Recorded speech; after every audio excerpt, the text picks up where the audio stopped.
सुबह सूरज की किरणों के साथ ही गोलू वहां पहुंचा, हाथ में एक चमकती जड़ी बूटी के साथ। अरे गोलू, तू कहाँ था? हमें लगा कहीं तुझे कुछ हो तो नहीं गया। अरे मैं जंगल गया था उन साधु महाराज को ढूंढने जिनसे मुझे बोलने की शक्ति मिली थी। उन्हें मैंने सारी बात बताई और उन्होंने दया करके ये जड़ी बूटी दी है। उन्होंने कहा है कि इससे बड़ी बीमारी ठीक हो सकती है। हाँ। गोलू ने वो जड़ी बूटी अर्चना को दे दी।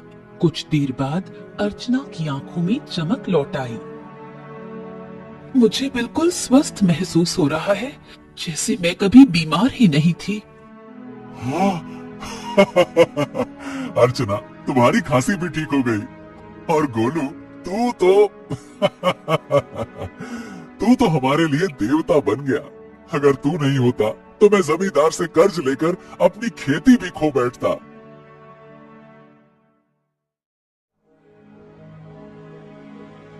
हाँ, अब मेरी पत्नी तो ठीक है, लेकिन खेत में बीज डालने के पैसे तक नहीं बचे। मैं जानता था कि अर्चना के ठीक होने के बाद तुम्हें बीज की जरूरत पड़ेगी, इसीलिए मैं साधु महाराज से बीज भी लेकर आया हूँ। हाँ, ये देखो। क्या? बीज?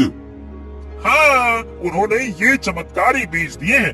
अब देखो, अगर तुम इन्हें अपने खेत में बो दोगे तो ऐसी फसल उगेगी जो पूरे राज्य में किसी ने नहीं उगाई होगी, और सबसे पहले तुम्हारी फसल ही तैयार होगी। हाँ, मजा आ गया ना? इतनी जल्दी? हाँ, लेकिन एक शर्त भी दी है साधु महाराज ने। जब तुम्हारा समय अच्छा हो जाए तब तुम उन लोगों की मदद करना जो जमींदार के कर्ज में दबे हुए हैं। अरे मित्र गोलू, गोलू गोलू गोलू, तू मेरा सच्चा साथी निकला। हम दोनों मिलकर अच्छे से खेत में फसल बोएंगे। चल मेरे भाई।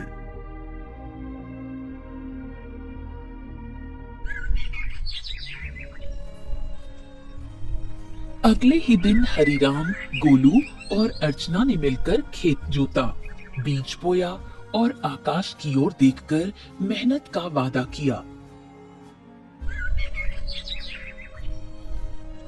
कुछ ही दिनों में हरिराम के खेत में ऐसी फसल लहराई जैसे किसी ने पहले कभी नहीं देखी थी। गांव वाले चकित रह गए। अरे देखो रे देखो, हरिराम के खेत में तो जैसे सोने जैसी फसल लहरा रही है। हाँ हाँ हाँ हाँ हाँ। हाँ, हमारी फसल तो अभी जामी भी नहीं है और इसकी तो फसल भी तैयार हो गई। और उसकी बीवी अर्चना, जो कि महीनों बीमार रही, अब रोज खेत में काम करती है। भैया, यह तो कोई चमत्कार ही लगता है।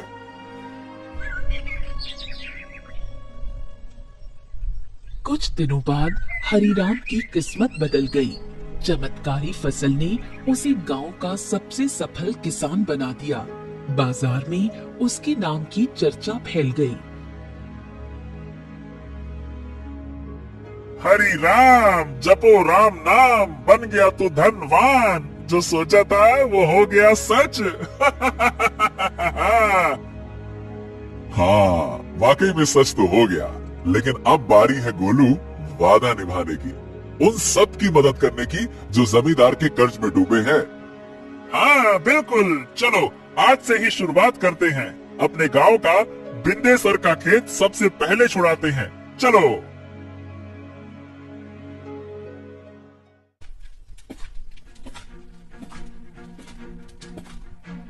हरिराम और गोलू ने अपना मुनाफा इकट्ठा किया और एक एक कर गांव वालों का कर्ज चुकाने लगे। बिंदेसर, भोलू, रज्जो सभी ने अपनी जमीन वापस पा ली। हरि राम भैया, आज आपने हमें नया जीवन दे दिया। सही बताओ, बिल्कुल, बहुत बहुत धन्यवाद। गांव में खुशी लौटने लगी, लेकिन जमींदार के चेहरे पर उदासी छा गई। ये सब देखकर जमींदार गुस्से से अपने साथी भीमा से बोला, हाँ, हे भीमा, तू देख रहा है ना कि क्या हो रहा है? हाँ मालिक, हरिराम ने सबके कर्जे चुकाने शुरू कर दिए हैं। अगर यही चलता रहा तो एक दिन तो मेरी जमींदारी ही खत्म हो जाएगी और मेरा दबदबा भी खत्म हो जाएगा। आप तो आदेश दीजिए मालिक की करना क्या है। अब बहुत हो गया भीमा, अगर ये हरिराम ऐसे ही सबकी जमीन छुड़वाता रहा तो मेरा क्या बचेगा? मेरा दबदबा, मेरी हवेली है? अरे मालिक आप तो बस आदेश कीजिए, कल ही उसका काम तमाम कर दूंगा। सब खेत में काम करते हैं, वही खत्म कर दूंगा। कहिए। खून जमीन पर गिरे ऐसा मारना साले को ताकि सबके दिल में डर उतर जाए। जा, हरिराम को मिटा दे, जा।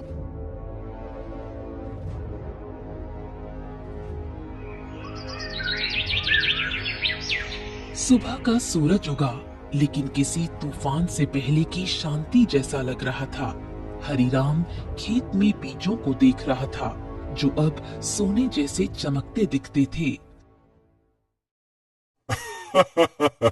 अरे गोलू, देख तो, ये फसल तो जैसे गाना गा रही हो। तुम्हारे हाथ की छुअन में जादू है। हाँ, बिल्कुल सही कह रहे हो मित्र। इस बार की फसल सोने की फसल जैसी उगती हुई दिख रही है। वाह वाह वाह वाह वाह वाह।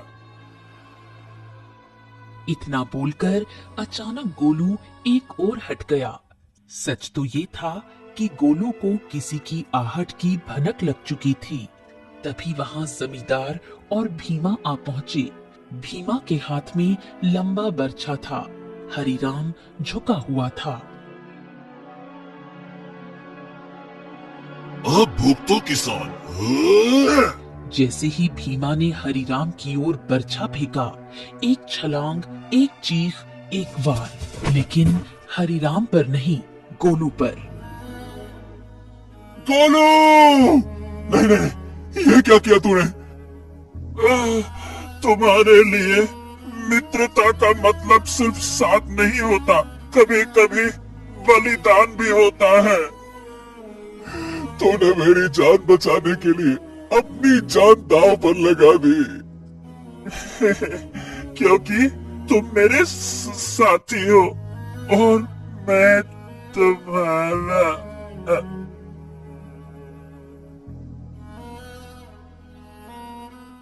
जमींदार और भीमा अविश्वास भरी नजरों से घायल गोलू को देखने लगे।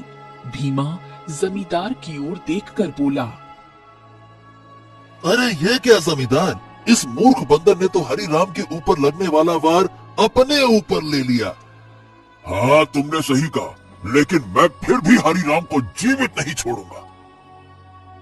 इतना बोलकर जमींदार गोलू की ओर देखकर क्रोधित अवस्था में बोला, अरे तू मूर्ख का मूर्ख बंदर ही रहा। अरे तू इंसानों की तरह बोल सकता था और इंसानों की तरह रहने लगा था, लेकिन तू इंसानों की तरह चतुराई नहीं सीख सका। तुझे क्या जरूरत थी अपने ऊपर वार लेने की? क्या आवश्यकता थी बलिदान देने की? मूर्ख बंदर कहीं का, तूने मेरे सारे किए कराए पर पानी फेर दिया। लेकिन तुझे क्या लगता है कि मैं हरिराम को जीवित छोड़ दूंगा? नहीं, मैं हरिराम को जीवित बिल्कुल नहीं छोड़ूंगा, क्योंकि उसकी वजह से ही मेरा गांव में दबदबा समाप्त हुआ है। तेरा ये बलिदान बेकार जाएगा रे मूर्ख बंदर, रुक जा। गोलू के होठों पर एक हल्की मुस्कान अब भी जिंदा थी। गोलू ने अपने मित्र हरिराम को मुस्कुराते हुए देखते हुए ही दम तोड़ दिया।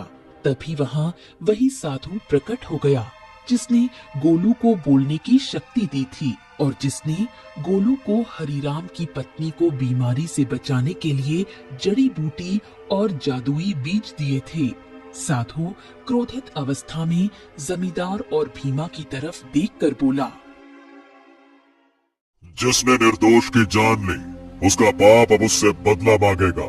जमींदार और भीमा, तुम दोनों ने बहुत बड़ा पाप किया है। तुम्हें इस संसार में खुलेआम रहने का कोई अधिकार नहीं है। तुम दोनों समाज के लिए खतरा हो, रुक जाओ।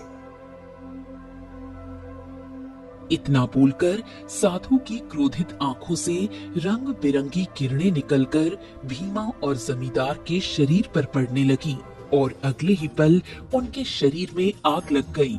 कुछ ही देर में वो दोनों जलकर राख हो गए। गांव वाले इकट्ठा हो गए। साधु हरिराम की ओर देखकर बोला, हाँ, तुम्हारा और गोलू का साथ यहीं तक लिखा था हरिराम। लेकिन साधु महाराज, जमींदार के साथी भीमा ने मेरे ऊपर हमला किया था, लेकिन गोलू ने उसे अपने शरीर पर ले लिया। हाँ, क्योंकि वो तुम्हारा सच्चा साथी था। जाते जाते गोलू ने अपनी मित्रता का कर्ज चुका दिया। अपने साथी को कभी नहीं भूलना हरिराम।